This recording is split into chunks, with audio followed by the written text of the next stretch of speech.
Hey friends, hey friends, hey friends. This is Rose AJ with the Carnivore Connection coming to holla at y'all on this beautiful Wednesday, September the 18th. In the studio, in the house, I have with me Lynn from Midlife Carnivore and Kim Shine from kimshine.org. Y'all, the reason why I wanted to bring us here to rally around the YouTube screen today is to talk about the social meetup that we had on Saturday, the Carnivore Connection at Point Ruston, and then the what is it? We had some beverages, meaning like tea, coffee, that kind of stuff, in conversation at Jewel Box Cafe. And one of the reasons why I want to come back and kind of recap that so close to the event is to encourage people to get together and be social. Although carnivore is what's going to bring us together and probably keep us together for the most part, it's not the only topic of conversation that came up. As when Lynn and I hosted up at Green Lake in May, there was a gamut of conversation, gamut of topics that we went through, and I think we could have exhausted it with 6 more hours of conversation. So, Lynn, I'm going to pass the mic to you. If you could introduce yourself, and then to Kim, please. Yeah, so my name is Lynn, and my YouTube channel is Midlife Carnivore. I have been a carnivore for almost 16 months. I went on the carnivore diet after I had been on disability for almost an entire year from my job as a nurse. And although I was morbidly obese and my highest weight was somewhere around 350 pounds, it's like you kind of stop weighing yourself at a certain point. But I think I was about that. It wasn't the obesity that put me on disability, it was mast cell activation syndrome. And I was incredibly sick and having anaphylactic type reactions. And my baseline, even when I was working, I always felt like I was coming down with the flu, and I was having various reactions even at work. But it got very, very severe right before I had to go on disability. And I spent like almost a whole year on disability, just getting worse and worse and worse, and couldn't do anything other than lay around. And I was quickly becoming crippled, and I was limping and trying to walk and couldn't really do a whole lot. And trips to the ER, and I didn't have a lot of hope for my future. My husband suggested that I try the carnivore diet and reminded me of some YouTubers. And I had been on the carnivore diet back in 2021, but at that time I thought it was just for weight loss. And I was on it for about 6 weeks and I stopped. And I learned the second go around that it's the weight loss is usually not the main reason why people do it. It's usually for healing. So I decided to go on it. My husband joined me in that endeavor, and we have not looked back. I've lost a little over 100 pounds. It has been so long since I've had a mast cell reaction. If you could see my face before, just even the rosacea, I look like a leper. I would have throat swelling, tachycardia. I was having heart palpitations, couldn't breathe well, gut problems, joint muscle, bone pain. I mean, just head to toe symptoms and brain fog and cognitive issues, and I was slurring my words, and I couldn't even speak properly, which you can't happen as a nurse. You have to be able to speak properly. So anyways, obviously I can speak properly now, and I am definitely doing much better. So I am very grateful. I really do believe that this way of eating has saved my life. Thank you. Do you want me to go next? Yes, please. Oh, okay. I'm Kim Shine, and I don't have a handle. I'm not on YouTube. But if I were to be on YouTube, it'd be something like the menopausal carnivore. So my story is, Rose and I have a heart connection because she and I both kind of had a similar experience with perimenopause, menopause, and hitting bottom with all of that. And my story was that I essentially had a nervous breakdown. And part of my healing involved hormones, but that only took me so far. And I still struggled with fatigue, exhaustion, anxiety, a number of other symptoms. I was no longer you know, um, having panic attacks or any of that because the hormones helped with that, but I was not well. And so everything I read said, well, you may need to do even more. You may need to go keto. So I went keto in 2019, and that was marvelous. It helped quite a bit, but I could not shake the fatigue and the sensitivity to foods, different foods. I mean, if I ate, you know, what I learned now after almost 9 months of carnivore is even vegetables that could interrupt my body's ability to absorb nutrients would ruin my day. You know, I would be just exhausted. I couldn't walk around the block with my dog, and so I was following a ketogenic doctor a naturopath that I like very much, Carl Goldkamp, and he was the only YouTuber I really followed about diet. And one day, popped on the screen, here's Dr. Berg. And he says, you know, something like, if keto's not working for you, try carnivore. And I'm like, what? And I thought, well, keto's not working for me. I can't walk around the block with my dog. And so I next thing that popped up was Ken Berry.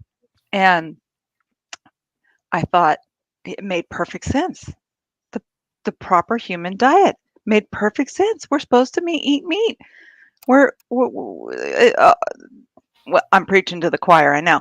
But anyway, long story short, I was supposed to go on a trip, and I thought maybe I should wait till I get back from the trip to start this. And some little inner voice, you know, for me, it's God, said, no, start this thing right now. you you don't have a minute to waste. And so I did. I committed to carnivore right then and there on February 6th. And then on February 8th, we flew out. And darn it, I stuck to my guns. I stayed carnivore through the whole thing, eating out with my niece's in-laws. Uh, I couldn't believe it, and I felt so good. And the main catalyst, the reason I know carnivore is the real deal, that these doctors are not lying. Dr. Chafee, Dr. Baker, Dr. Barry, they are not lying, because within 2 or 3 days of carnivore, all of my inflammation, what I now know is inflammation driven pain. I was in a lot of pain when I started this thing too.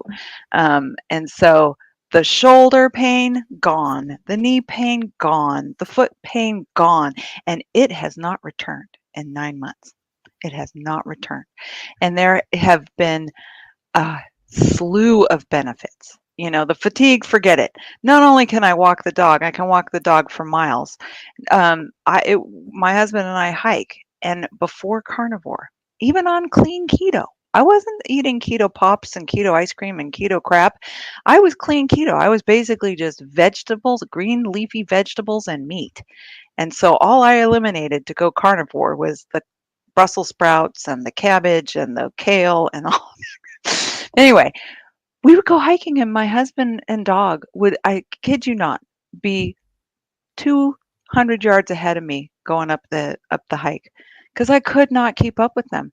And now I'm often leading the charge. It's often my husband who can't keep up with me.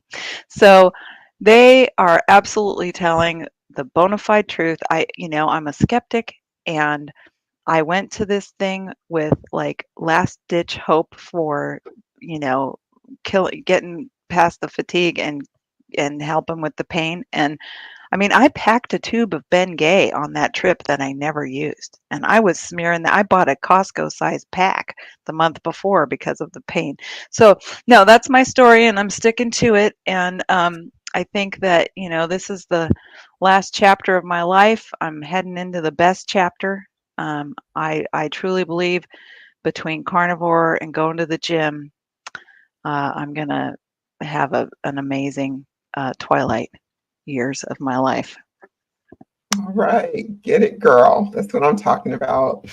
So, thank you for introducing yourselves, ladies. I'd like to start this off with a question that Lynn and I were discussing prior to coming live, which is I know that Kim and I are both only children. Usually, when we connect as women, we talk about everything under the sun, like where are you at? How many brothers and sisters do you have? And for some reason, I've never asked that question of Lynn. So, Lynn, how many brothers and sisters do you have?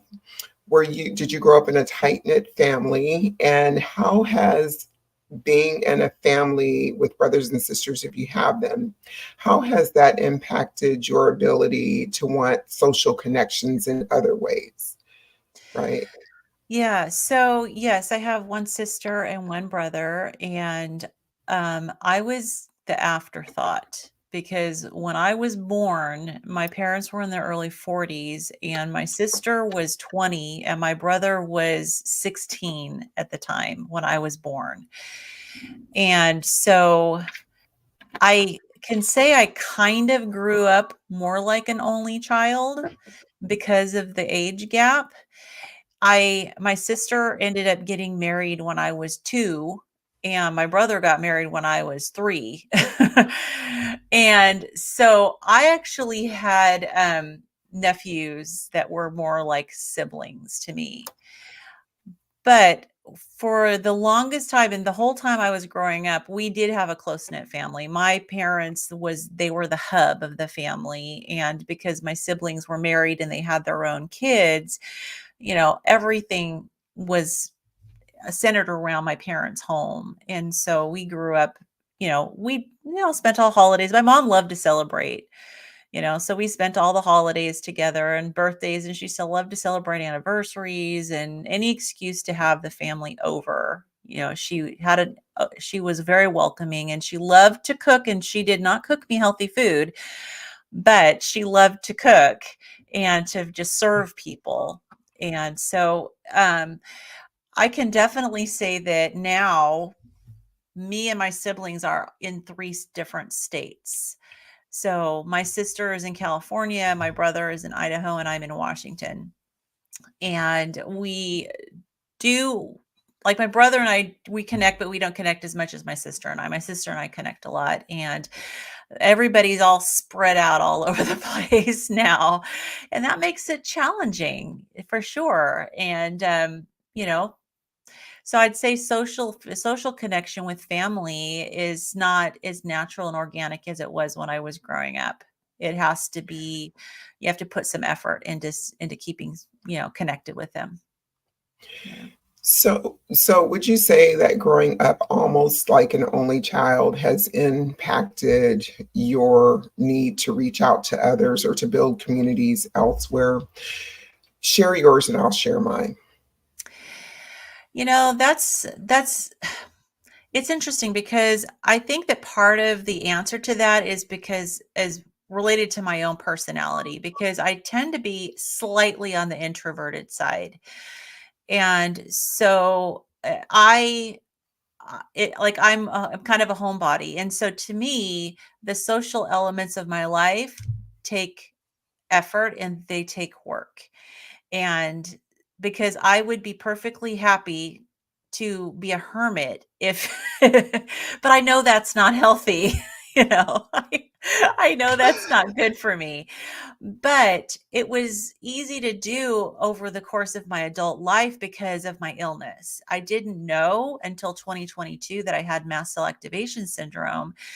For a long time it wasn't even a known disease, but I had it, and I had symptoms since I was in my early 20s. And so I for me, so I could never commit to anything because I could never know for sure that I was going to even feel well enough to go out and do anything. And as I got older and into my 50s, it got a lot worse.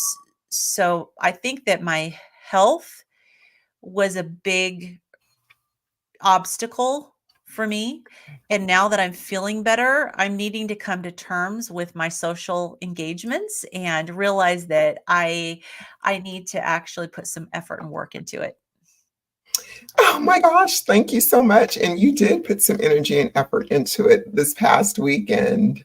So before we go to that, what about you, Kim? Being an only child, how has that impacted your social interactions or wanting friends and community outside of your nuclear family? Oh, it's my core issue. You've just pushed the number one numero uno button. Not only am I an only child, I had a fairly isolated childhood. My dad died when I was 11. He was my whole world, and we were super close. And so it was a somewhat long illness, 3 years of just decline. So, I didn't have friends over. I didn't have sleepovers. I didn't fit in with everybody else because I was, the kid that couldn't have people over or go places because, we had to take care of my dad. And there's no family.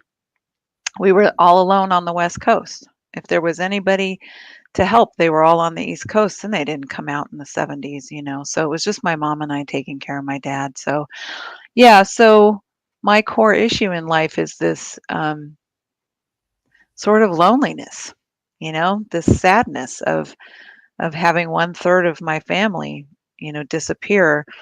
And my mom and I were super close. We were super tight my whole life, and so I'm grateful for that. We were like best friends, and talked to her every day. Saw her two or three times a week. When I moved up here, she moved up here.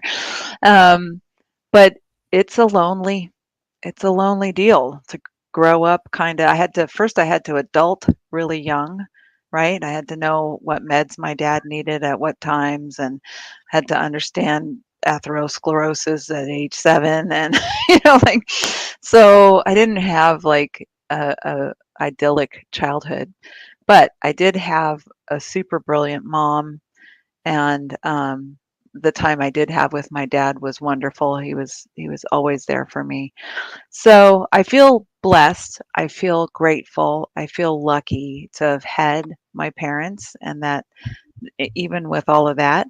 But I do have, it's almost like I go through life with this just longing to connect. So I've been with my husband for 35 years. That's wonderful. So in a sense, it's like, I had my mom and dad, and then my dad died and I had my mom, and then I had my mom and Ray. That has literally been my whole family life. So, and I'm 57. So what I've realized in the last, I don't know, I'd say 10 years is that it's up to me to build my family. So I have in-laws. Obviously, I was close with Ray's parents before they passed, and we're going out with his sister this weekend. So there is sort of that extended family. But the people that I think of as family are my friends, the ones that, I confide in and I talk about what's going on with me over coffee at a coffee shop, right? And I say I really treasure and value people I spend time with because that's my family connection. Even if they're strangers. I've met people for the first time and had like an instant connection. And so I think it's kind of a superpower that, I have a friend who is one of 11 kids. She's one of 11 kids. And she is just too busy, so busy, connecting with her, biological family and their kids, and that you can't really have a heart to heart with her. So, I feel like sometimes people like me are, more present and willing and able to, just sit and listen to someone because I don't have the distractions of a huge family. Um, so that's, yeah, no, it's my hot button issue. I do have, now I'm down to just Ray because my mom passed 8 years ago. And so I do have some fears that come up around, if something happens to him, I'm all alone, and it's scary. It's terrifying, actually. Um, but I just have to, I have to trust, that people will be in my life. Loving people will be in my life, whether I know them today or not. You know, most of my friends, I have this unfortunate habit of befriending older people. So, my best friend's 16 years older than me. I have another girlfriend that I'm really close with who's 7 years older than me.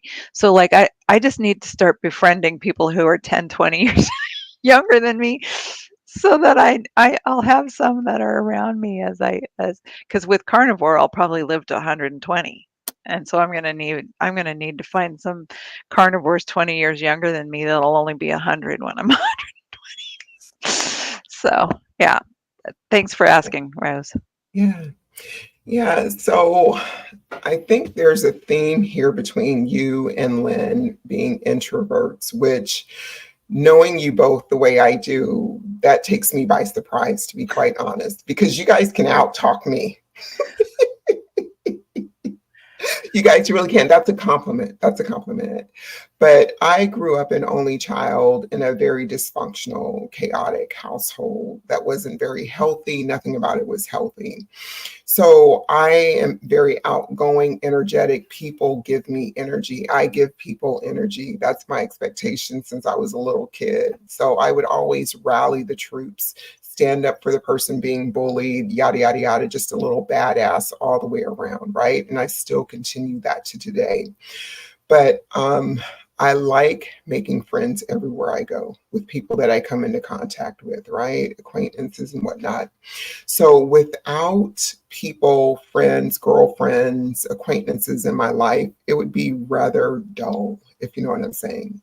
I love being at home, but I like being out in the streets, as I like to call it, a little bit more. I like experiencing life. I like meeting up. I like doing the 5Ks. I like having the conversations, going shopping, and connecting with others. I divorced my biological family, most of them, I would say about 80% of them, when I was 18. And I kept connected to a couple of people for my daughter's sake that really didn't do me direct harm. But I thought she should know some of her biological family. And when she turned 18, I severed ties completely and never looked back, right? So the investment was there because of my offspring. But yeah, so friends of friends are my family and my connection, even though I do have immediate family in the neighborhood. So, you guys, talk to me about some of the differences that you noticed between the meetup that we had in May and the meetup that we had this past Saturday. Because all three of us was there. Brenda couldn't make it for one reason or another. And does anybody want to go ahead and share what the differences might have been for you guys?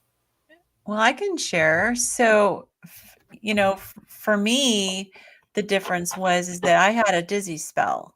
And so back when we had the previous meetup, I was still on the lion diet. And for anyone who's listening who doesn't know me, I was on the lion diet for, oh my goodness, probably a good, maybe close to a year. And because of histamine, which is a trigger for my mast cell disease. And I've been doing so much better that I started to test the boundaries. So and I do have orthostatic intolerance. So typically and I do have these dizzy spells, and usually it's from orthostatic intolerance, which is just when I'm standing and talking to somebody, I can start to feel dizzy and need to sit down. But this happened while we were walking. And so I feel bad because the walk kind of ended a little bit earlier than expected because of me and my dizzy spell. Um, but it did generate conversation on like what was happening with me, and you know, have I been pushing it too much with my food?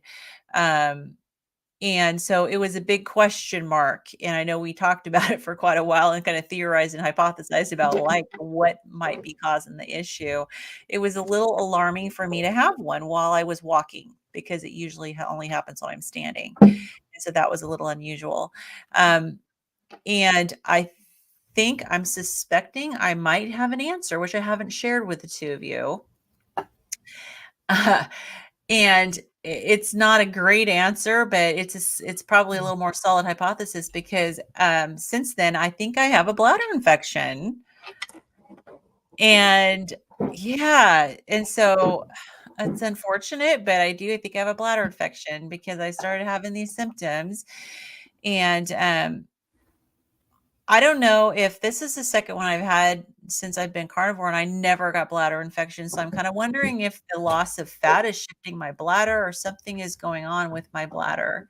I know that with mast cell disease, my bladder can be irritable, but there's no infection. I could have issues with urinary incontinence with the mast cell disease, but this is definitely bladder infection symptoms. So I'm suspecting that I was coming down with infection and that's what caused it. But that's just one more piece of the puzzle.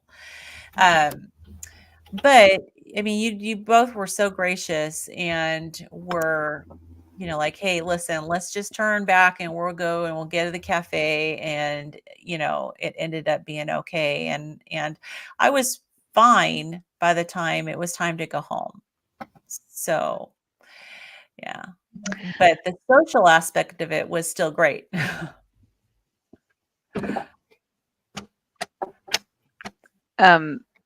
I don't want to pry, but I will just say that I thought I had a bladder infection, and it turned out to be oxalate dumping. So that's interesting because I know that oxalate dumping is a huge deal, and it happens in waves. The only reason I don't go there with myself is because before I was carnivore, and I know that oxalate dumping can happen even years after. The reason why I don't necessarily know, well, and I'm not ruling it out, but the reason why I don't go there as my first thing is because before I ate carnivore, I ate nothing but starchy carbs for the most part and processed foods and not a lot of veg. Okay. And although with that said, I did eat a lot of almonds. There's a lot of oxalates in grains.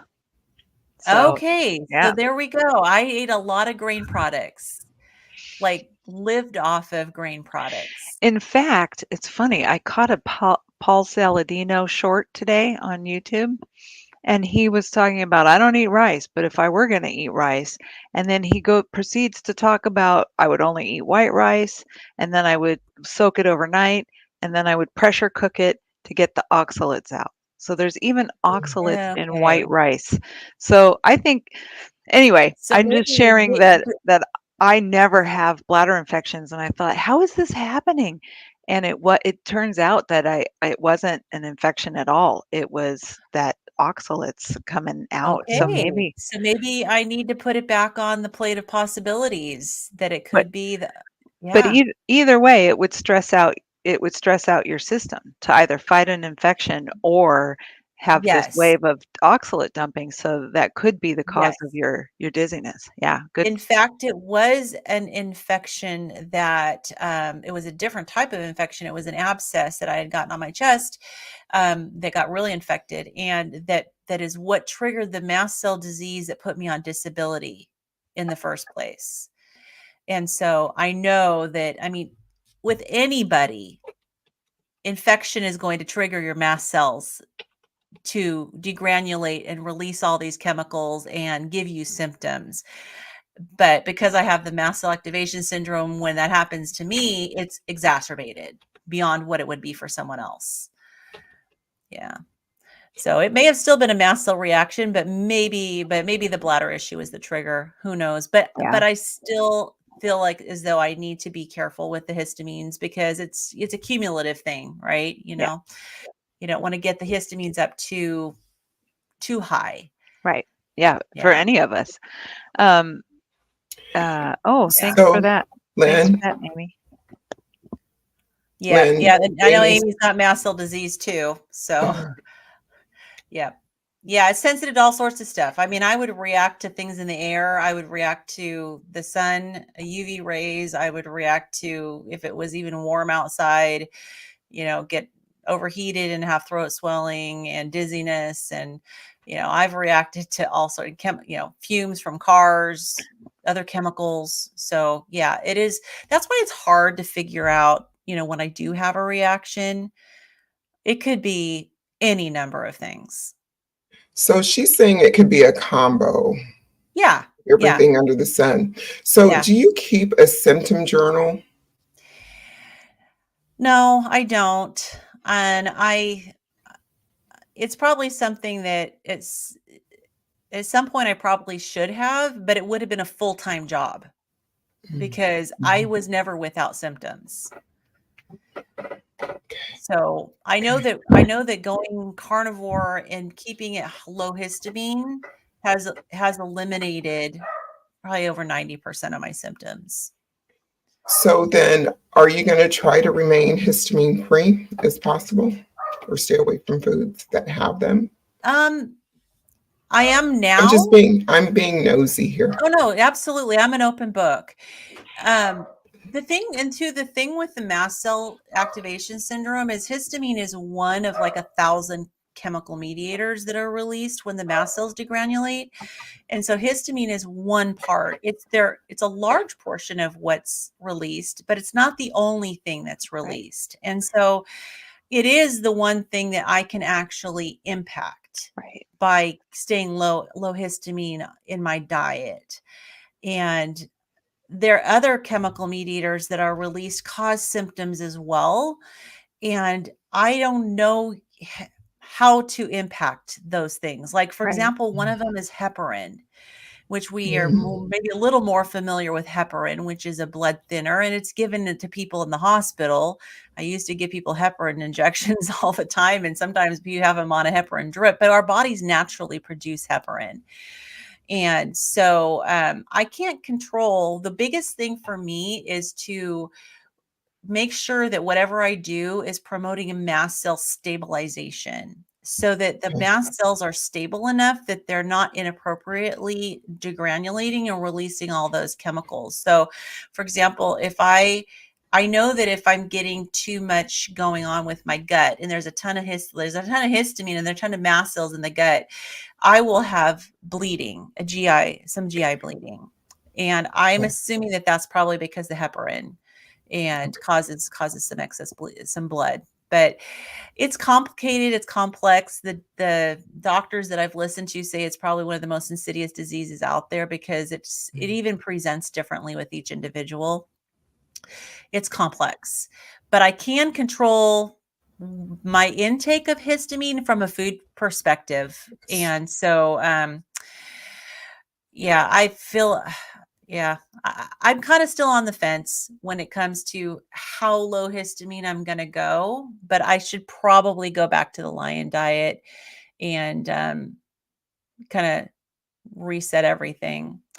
Yeah, because histamine is released to the bloodstream through the stomach wall. So eating carnivore can help and hurt because certain types of reheated foods can trigger mast cell. Yeah, Amy and I were just chatting about that recently because leftovers can be a problem.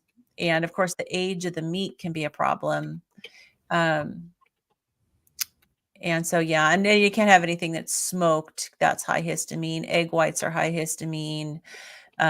Yeah, so some people are so sensitive that they either can't have leftovers at all, or they have to freeze their leftovers and then reheat them. So this is what I want to say. I ventured into carnivore expecting more weight loss, right? But I received so many things through hard work, of course, in return. But I'm going to say that carnivore kind of is a cure-all to a degree, not 100%, right? Maybe like 70%. And then there's some other things that we have to dial up or dial down. Yeah. But I know that you were talking about reintroducing some foods and there being a problem with them, Lynn, and that you were going to, kind of do a start over or draw back on some of them. Well, today I started introducing is it Frank's hot sauce?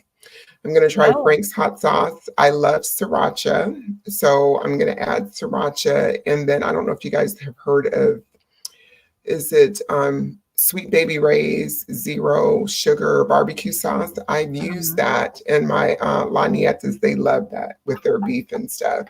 So I had took that out for a while, but now I'm adding the cayenne and some hot sauce and the sriracha back in. So tonight was my first night that I had it with my meal. And one of the reasons why I want to try to introduce this in is not just because of the flavor, but the spiciness. I miss spiciness and Mhm. whatnot. And I'm wearing a CGM. I have it on for about another 9 more days. So that's going to be a truth teller, right? To kind of help me figure out, is this going to help me or hinder me along with any inflammation I might see in the morning thereafter? But what about you, Kim? What did this meetup look like? And have you introduced something new? Yes, first I'll talk about the introducing something and then I'll talk about the meetup. So just the other day I made a um, oh, Just the hi. other day, you made what? I made a I was saying hi to, I think, is it Simpson? Uh uh I made a chaffle and I put egg and cheese and jalapeno in it because I love jalapenos. And I was not happy. I was stuffed up and I have never stuffed up. So I don't know if it was the cheese or the jalapenos. So now what I have to do is test jalapenos maybe on my sardine mash. And if I don't have a reaction to the jalapenos, then I know it was the cheese because I don't eat cheese typically. That was the first time I'd had cheese in a while. So anyway, so I'm with you, sister. I love the hot stuff and I love my jalapenos. And I do a little bit of Tabasco, because you can do a couple drops on, I like it on pork. It really helps pork for me, but I don't need anything on my beef.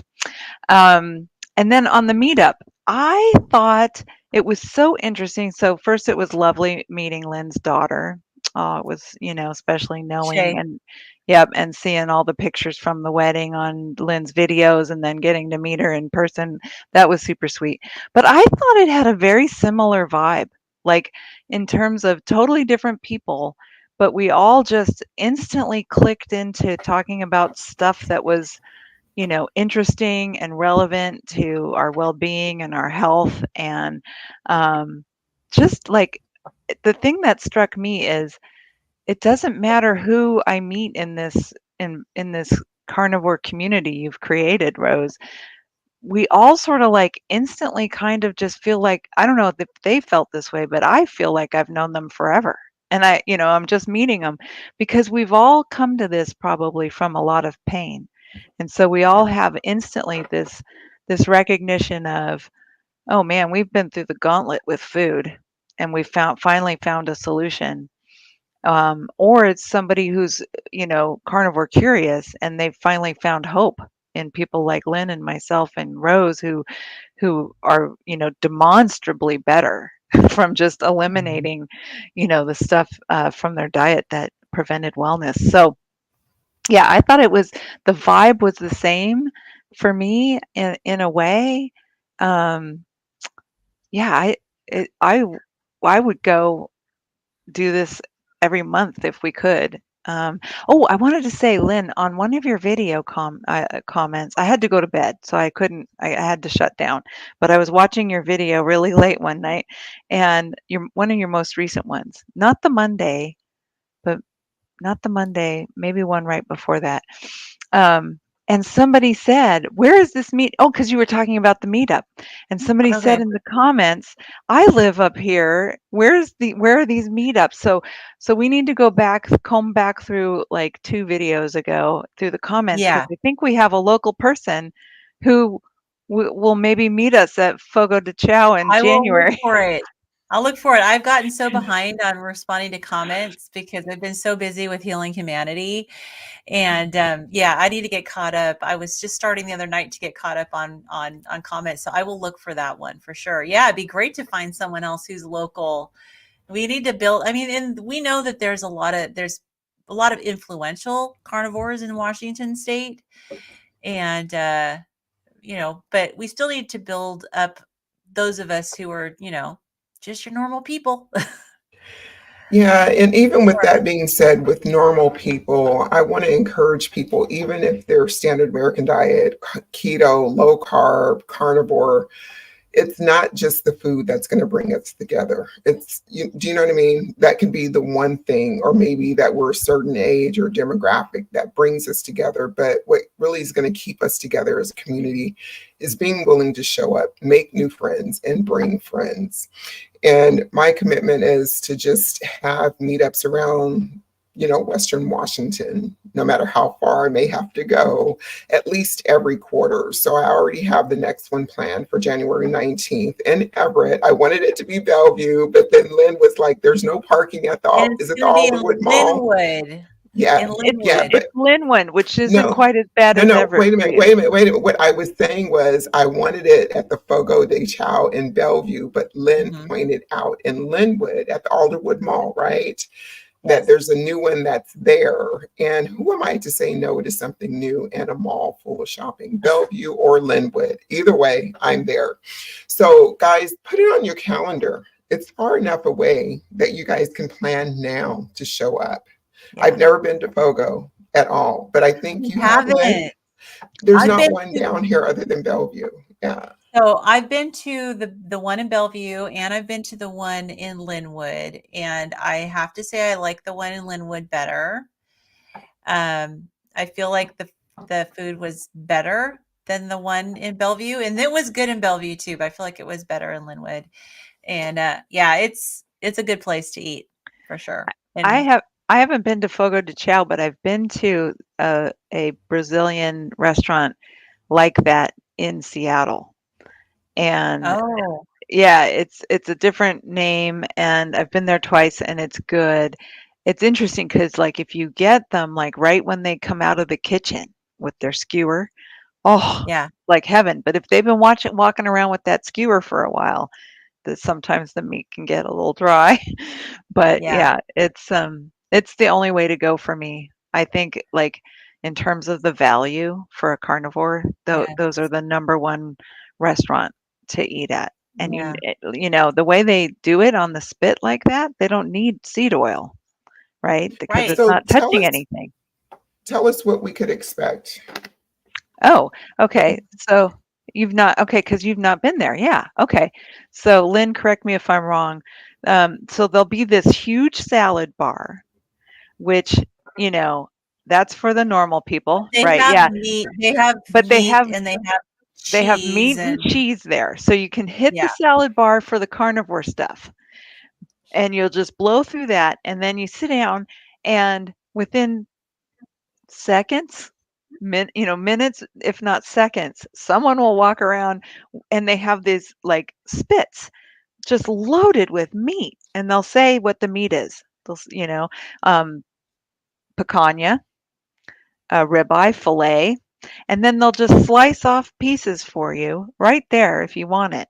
yeah, They also yeah. walk around though with spits that have like pineapple and other stuff on it. So it's really funny because when my husband and I are there and they'll come around with the spits with the pineapple and the non-carb stuff or carnivore stuff, and we'll be like, no, no, no. And then you see the guy coming around and he's like, I'm not even going to stop at that table because they know we just want the meat.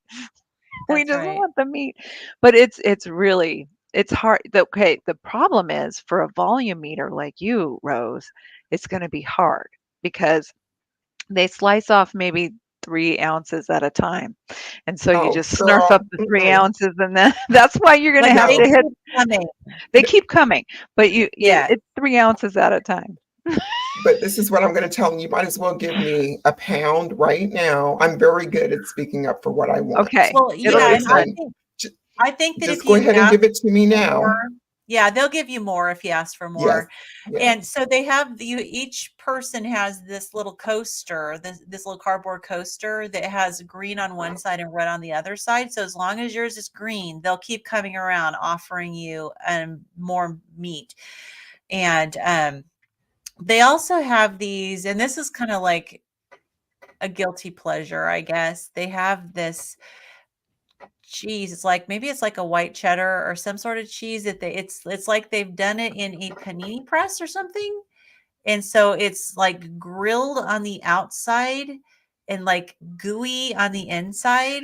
That's the stuff Laura And Spath loves. If you ever watch Laura Spath's channel, she goes but you crazy. got to watch them because they'll put it on your plate and then they'll want to pour honey over it. So Oh you got to no. tell them no to the honey. Yeah. So, and I wanted to say too, so this is not related to Fogo de Chao, but related to the foods you were asking me about foods and, going back to low histamine. I did start out, and this is where I'm at right now with doing a trial of eliminating the dairy because I had added dairy back. And so I tend to, whenever I have a symptom and I'm concerned about it, I want to try to test one thing at a time. So I did eliminate the dairy. And so I'm kind of watching to see. And now that I've got this issue with my bladder, I want to see how things go as it resolves and then evaluate, whether I need to go even further with, like just doing the egg yolks and no egg whites and avoiding bacon again. And we'll see. But that's my strategy for now is just no dairy. So I don't know if I shared with you guys, but when I'm on a bacon kick, I will eat bacon for like 10 days in a row, along with my beef or whatever. The reason why is because I automatically, with one bite of bacon, literally will gain 5 pounds with water fluid retention and whatnot. Oh, So with that being said, I just go the whole distance with bacon until I'm burnt out, like 10 days, whatever it is, let it run its course. Then I just do a dead stop. In 2, 3, 4 months, I won't touch it again. Are there some foods that are good for you that you guys love, but that affect you in the same way that you guys kind of hit it for a week or two really hard and not necessarily suffer the consequences? I'm not talking about health related consequences. I'm talking about like the weight gain or like, hey, I really like this food. Maybe I shouldn't eat it every day, but let it run its course before you pick it back up again. What's cheese. that for you guys? Yep, dairy. That's dairy for Okay. me. Yeah. Okay. What are some changes that you notice when you do consume dairy, whether it's, cream or cheese or whatever it is that you guys are consuming? My weight stalls and my sinuses get more congested. Bingo. Same. Um, little constipation too. One of the things I love about carnivore, when I don't have any dairy, is my whole life I wanted to have a Bristol 4. Never had a Bristol 4 till carnivore. And if you people watching don't know what a Bristol 4 is, there's a scale of poop from Yes, the Bristol constipated stool to chart. diarrhea. And the Bristol 4 is the gold. It's the gold standard of what you want your poop to look like. Smooth, clean, Smooth. easy. Boom, And I had a and BM. yeah, 9 months of carnivore, that's how I poop unless I have dairy. And then Mm. it'll suck the moisture right out of my gut and it'll be back to pebbles. So it's enough of a reason to it's enough of a reason to avoid dairy, but it's so hard because I love it. And so one of the things I'm looking at is that L. reuteri, reuteri yogurt to get some good bugs because it's supposed to help you build muscle. It's got all these benefits, but you got to make this yogurt. And I'm like, so I'm going to try to figure out how to make it with coconut. So, but yeah, I mean, the only thing I would introduce back it would be yogurt for that benefit of muscle building and bone density. It's supposed to help with bone density, but I have to figure out how to make it without dairy because I just feel like $1,000,000 without dairy. $1,000,000 Okay. without dairy. So, but I do love it, and so I will go for it. And then when I go for it, I give myself a moratorium. I'm like, okay, just till this chunk of cheese, and I'm half Swiss, so Gruyere. I love Gruyere. So. But on the bacon topic, I will say Mhm. I'm almost the same with bacon in that I make 2 pounds of bacon every week for my husband, and that's what he has for breakfast. So I pre-bake it, and then he takes it every morning with his egg bites. I make him, and that's his breakfast, is bacon and egg bites.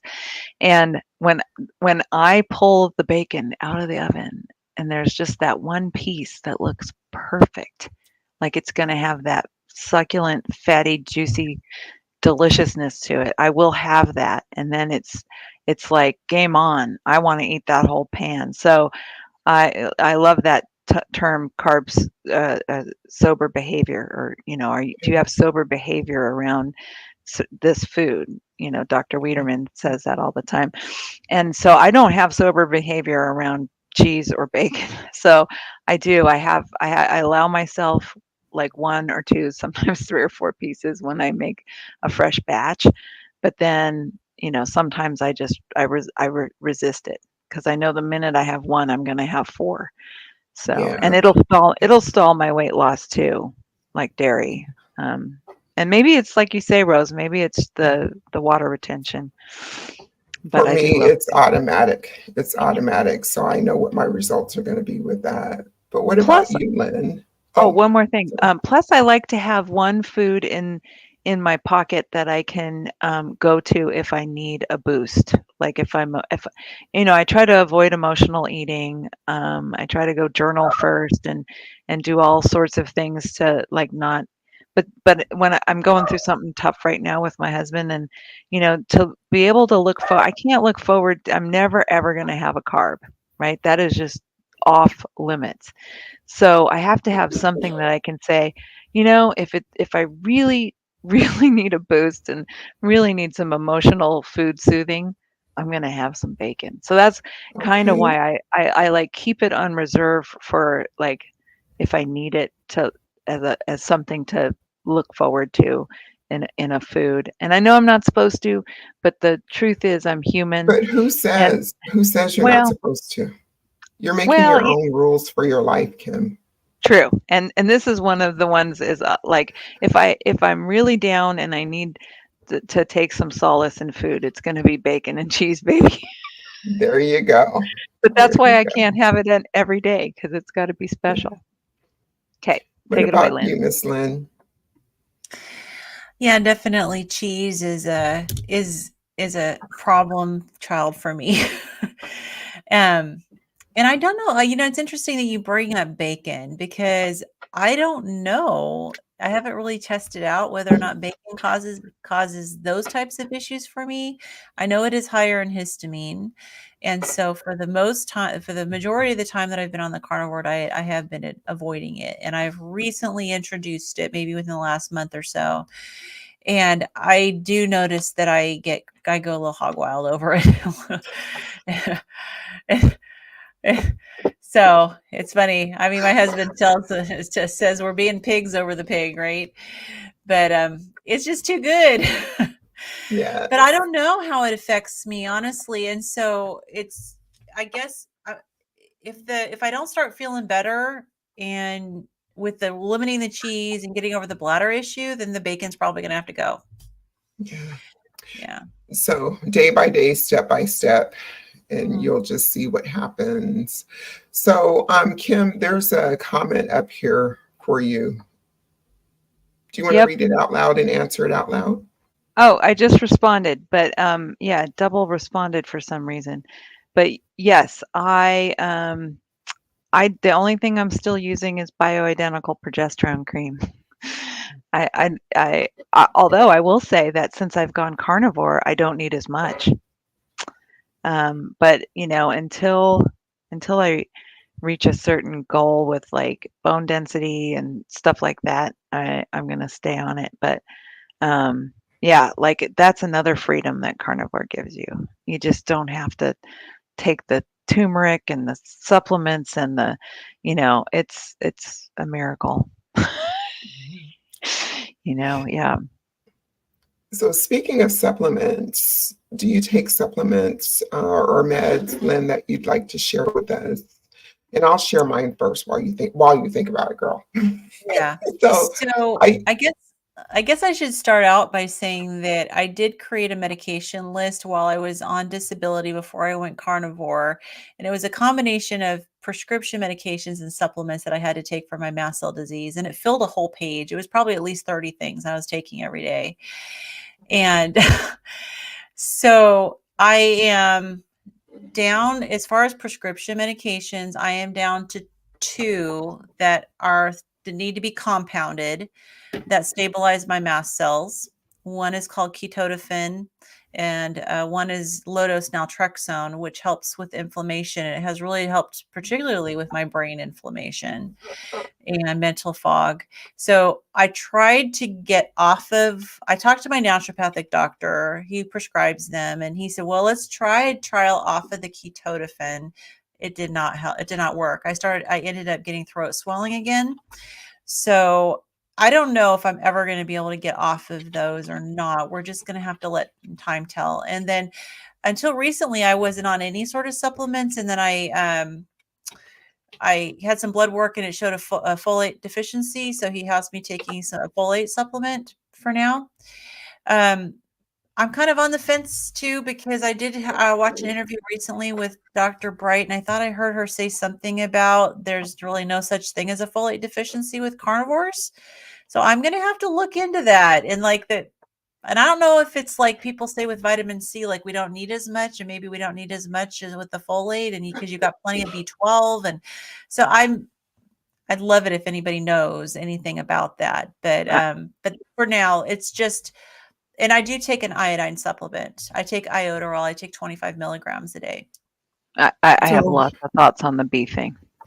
So we had discussed that. The iodine, you take it in tablet form because the liquid kind of makes your throat swell. Yeah. Is that right? So as far as supplements, I take iodine. What is that thing? Oh, gosh. Come on. The one. Come on.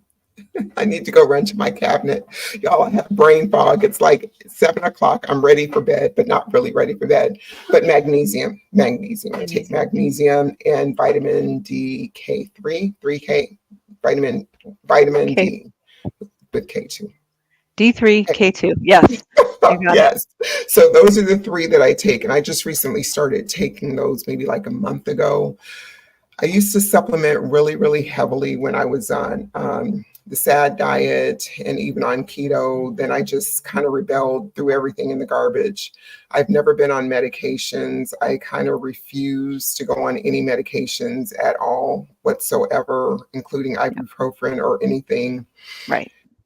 It's just my thing. It's my thing. I won't. I'll choose any other way first other than medication. So there's a question, thoughts on creatine. I have not used it, but I've heard that it's very helpful with weightlifting and growth. It's actually also helpful because I went through a lot of insomnia before carnivore. Oh my God. Mm-hmm. And one time I had to drive like an hour into Philadelphia with a rental car to return it to catch a train. And I had no sleep the night before, and I was terrified. I'm like, because you know how you are after no sleep, right? You're just, loopy. And so I had always traveled with creatine back then, because creatine will actually give you the alertness and the brain function as if you've had a full night of sleep when you haven't had any sleep. This has been studied. This is a bona fide double-blind trial. It improves your wakeful performance if you've had a bad night of sleep. So I took 2 grams of that stuff before I drove to Philly, and I was fine, just handling the traffic in the big city. And so yeah, I'm a big believer in creatine, and for the muscles, I'm told it works beautifully. On the supplement, I've never used anything for muscle definition, muscle growth, or anything like that. And I'm not you're ripped. Right. And I'm not saying don't do it. And I'm not saying it's not necessary for your particular circumstances, but I've never done it. And I don't want to ever go down that road and do it. But if I have to, I might consider it. And then there was a thing that I was considering, melatonin, because I think you guys know that I'm not a very good sleeper. I wake up after like 6 hours, 4 hours. And once I'm up, I just need to stay up because, if you don't get that full sleep cycle, it just messes up your whole day. So my body wakes up very early naturally, like at 4 o'clock in the morning, and I just roll with it. But I was toying with the idea of supplementing with melatonin. And I had asked one of my girls about it because I'm not into drugs, so don't get this twisted, people. But she had told me months and months ago that she uses, what is it, the CBD, but not the kind that makes you high, but the kind that helps you with other things. So she had been using that for years to help her with sleep because she's a high performer and she doesn't sleep very well either. And I was like, melatonin, but people, you got to do your research. One of the side effects of melatonin, it can affect people that have depression. So had I just took it based on what the popular studies are saying about melatonin supposedly helping you with sleep, I could have had a lot of adverse reactions to it because of my depression. So I decided not to Yeah. go that route. What helps What about me you? get to sleep Yeah. Yeah. is doing Wim Hof breathing.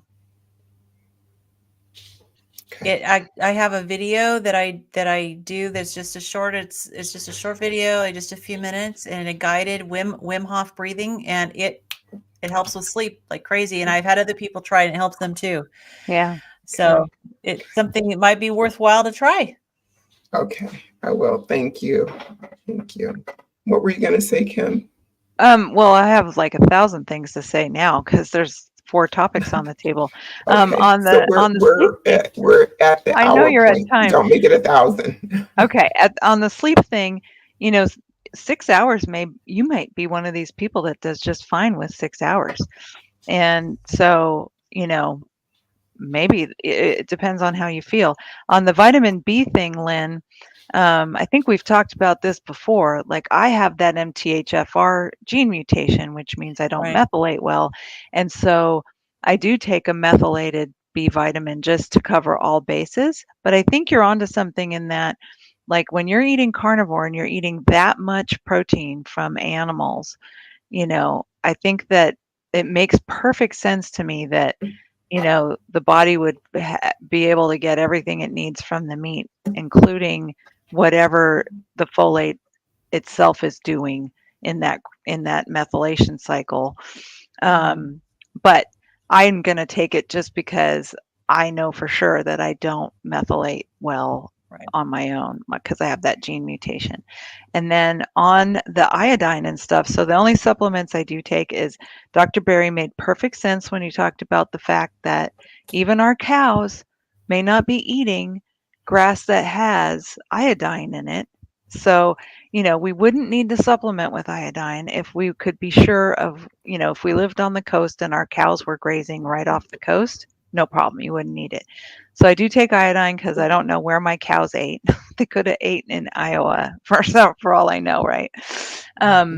And like Rose, living in the Pacific Northwest, vitamin D3, K2, it's a given. It just helps me through the winter. So yes, there is still some supplementation needed just because of, where we live. We can't get any sun for 6 months of the year. And I can't be sure that my cows ate iodine. And I do, same with magnesium. The soil is so depleted that even if the cow is eating grass, that grass might have been grown in soil that doesn't have any magnesium left in it. So I do take a little magnesium. And then, of course, the electrolytes. I found I am one of these people. I had a horrible week of Charlie horses last week because I've been killing it at the gym and woke up twice with a Charlie horse in 1 week, which it never happens to me. So I went up from one element to an element and a Dr. Berg with that one that has more potassium in it. So I have 2 electrolytes, a Dr. Berg and an element now and no more Charlie horses. But yeah, I mean, the idea that, we shouldn't have to supplement because we're carnivore. No, this world is so effed up that even if we're eating the proper human diet, the things we're eating weren't eating their proper animal diet, right? Because of how things have been mismanaged. But I know we're at time and I will shut it. All right. Thank you all for joining us here today and all of the comments and everything. And Lynn, can you tell people what's going on your channel and a little bit about Um, healing humanity because you are like knee deep in that. I just love it. Yeah, so because I'm knee deep in healing humanity, my channel, I do my weekly weigh in and kind of update videos on how I'm doing with my mast cell disease, and I use a body composition scale. So every Monday I do a weigh in and I break down the metrics and show, what's changing in my body, which is nice to know how my body composition is changing. Even though I've lost like 100 pounds on the scale, I've lost like almost 129 pounds of fat. So that's something I'm going to report. I'm going to keep doing that every Monday. And then I have Thursday, I have a live stream, a keto study club that I do with carnivore nurse Kim and Carrie from my Metamorphosis. Every Friday, 5:30 p.m. Pacific Standard Time, Lindy from Limitless Lindy and I have a fitness challenge that we do together. So we're her from Australia, me from here in the US. We're working on our fitness together. Sunday afternoon, 2 p.m. Pacific time, I have a book club that I'm doing also with Kim and Carrie. And then so for Healing Humanity, I am very busy working with them. We've kind of got the people that we're filming for the documentary all lined up. We're we are still looking and taking applicants and candidates because we are going to end up having a series after the documentary that's going to focus like on one issue at a time and like one person at a time. So we're still like looking for people with amazing stories. We have started a membership site called Healing Humanity Life, and it's healinghumanity.life. It is in beta testing. It's supposed to launch soon. I am one of the site administrators. Adam and me are the site administrators. I'm busy building courses. We have groups. It's going to grow. And hopefully, I'm really excited about meeting more people from Washington because we have opportunities to get connected through our site. It's a social platform. So lots of communication. We've got Zoom calls. We've got doctors that are coming in to answer questions. And yeah, it's just busy, busy, busy. But it's all good. Okay, thank you very Oh, much. and Amy. Yes, I'm going to be interviewing Amy. Oh, and the books. So I forgot to tell you another thing I'm busy with. Sorry. Thank you. I'm glad Amy mentioned this, and I know we're going over, but so Amy and I co-authored 2 children's books for the carnivore diet. So we have this book, which is a comic book, and it's a coloring book and activity book. And so these are available on Amazon. Some of the proceeds from this go to the Healing Humanity documentary. And then this is a storybook called Amy's like, yes, the books, Sugar QB, the Sugar Monster, and the Superhuman Power Foods for Humanity. We made beef, bacon, butter, and eggs into superheroes.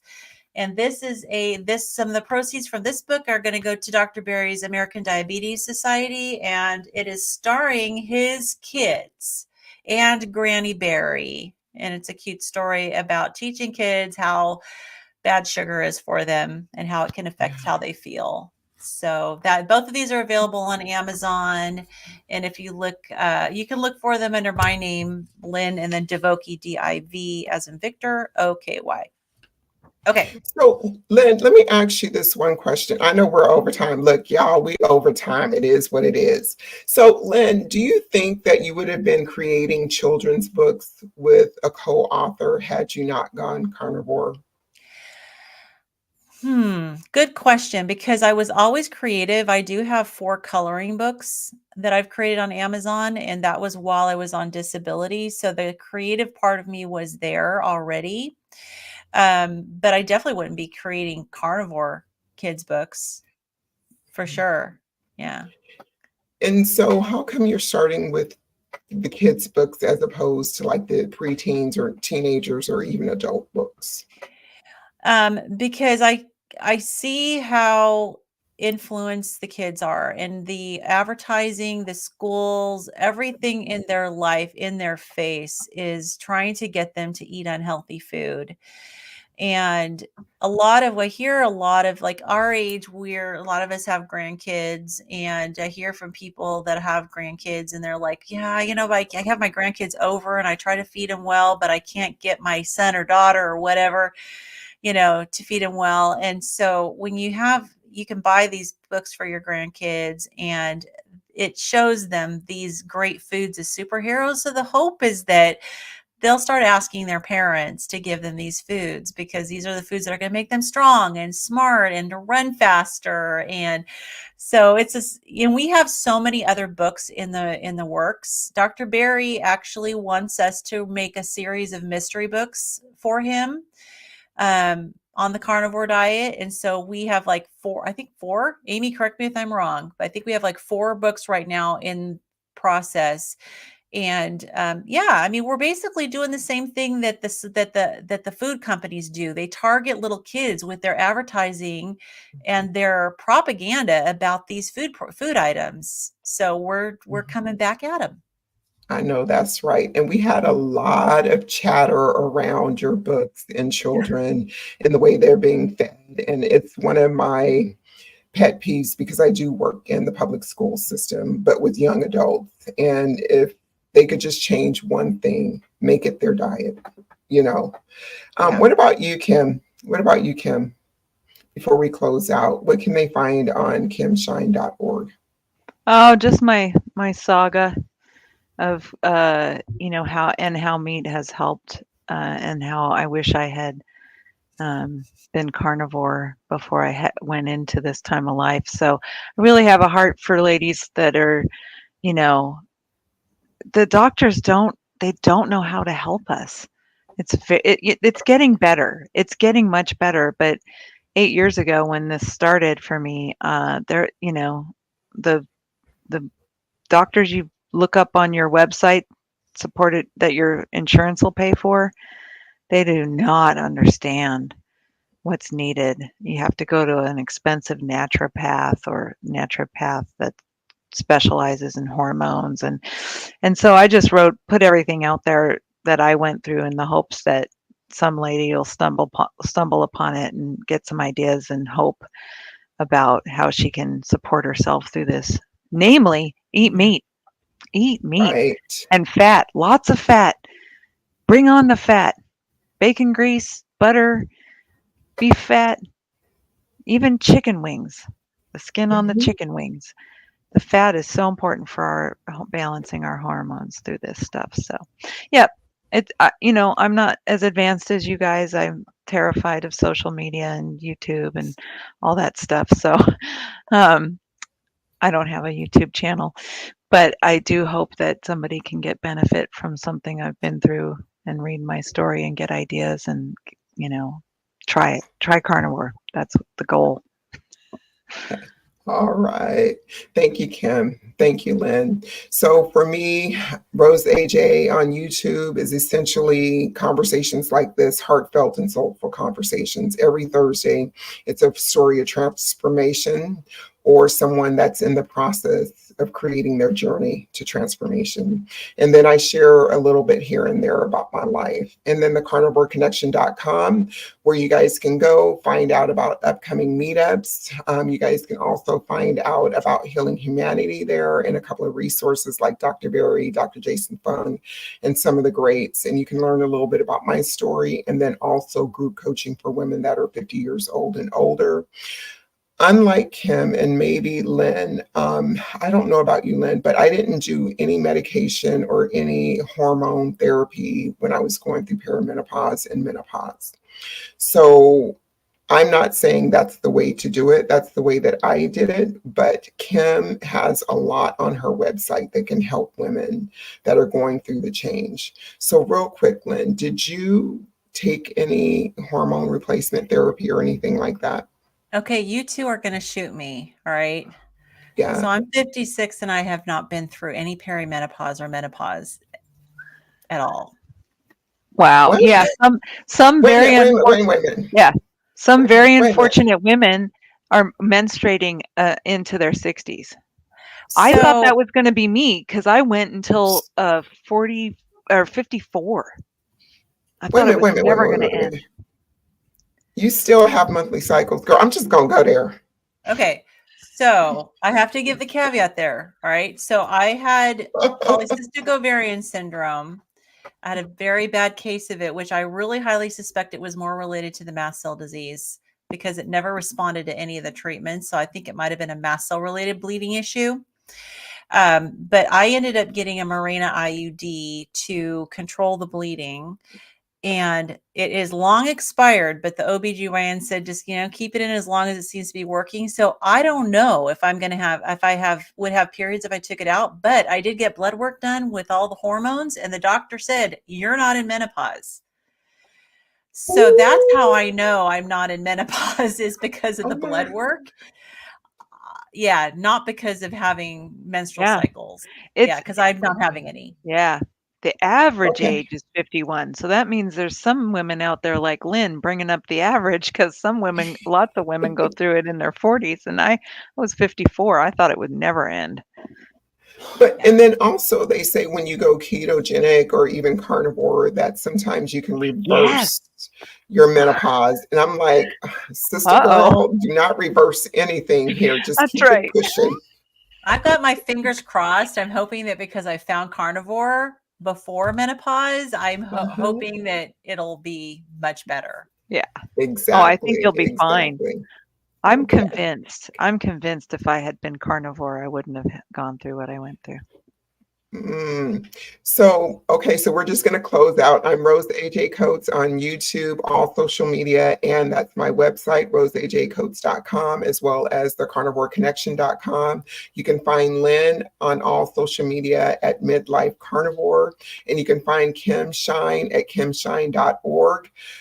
Thank you so much for being here, you guys. You guys have warmed my heart. And don't forget to sign up if you're in the Pacific Northwest for Fogo de Chao on January 19th, 2025. All right. Till next time, guys. See you soon. Super fun. Thank you. Okay.